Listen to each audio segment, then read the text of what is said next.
Welcome to Greytown, where the rain never comes down. Though the sky is always grey, empty promises are here to stay. Humid air seducing love to lust, sweaty palms and full-figured moms who fuck in between the zigzags of shacks with their babies on their backs. This is Greytown, where morality has no face. The good and bad are indistinct like the water they drink, flows from the same stream young boys go to swim, love, and drown. But not to worry about malaria. Plagues are only a badge of belonging in this community. This is Greytown, where the sidewalk is a safekeeping space for old people's dignity. There is no nobility, just hustle and collect people's lost breaths for respect. We live in death, and nobody really cries about it. The rain we are thirsting for is probably the waters we refuse to let flow when life is low. We may not have water, but fire is plenty here. Men are mistakenly set on fire every day. It's justice, we say. Burn an innocent man, put a ring of lies around his neck, weigh him down with another man's mistake. Watch him die and then go home and recite Our Father after trespassing another mother's womb. This is not a home but a tomb. Get me out. Get me out of this crypt where dogs eat baby diapers for breakfast. School children smell like kerosene. These children stare with their yellow eyes and crude scowls. You can count each of their ribs. Mothers smell like their children's piss.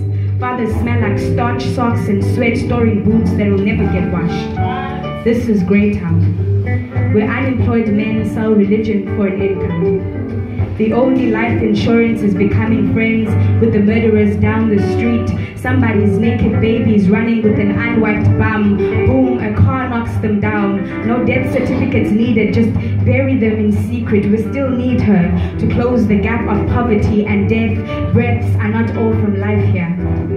This is Greytown. Next door lives the lady who makes unborn babies disappear.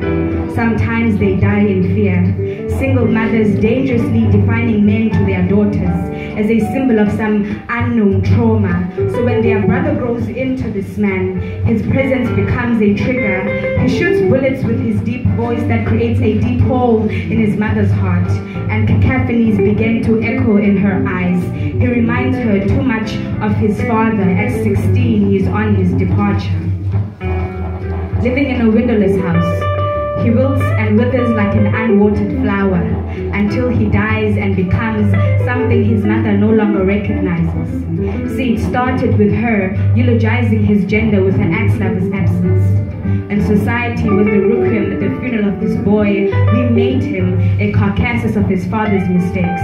I am from Greytown, where the sun never comes down, though on possible Fridays we sit on top of the roof, smoke a blunt to numb the knowing that this dorm is a soundtrack to unconsensual sex somewhere. This is Greytown, where young men bury themselves in street corners. They sit on top of the street names like ghosts preserving their tombstones.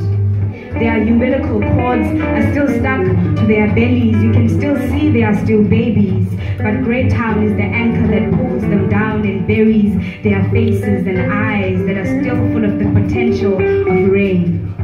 God forbid I die in these Greytowns. But when I do die, tell them to burn my body to ashes, to give it a break. All my life it has lived as a snack for parasites. But for now, I will smile and welcome you to Greytown, where the rain never comes down. Though the sky is always grey, empty promises are here to stay.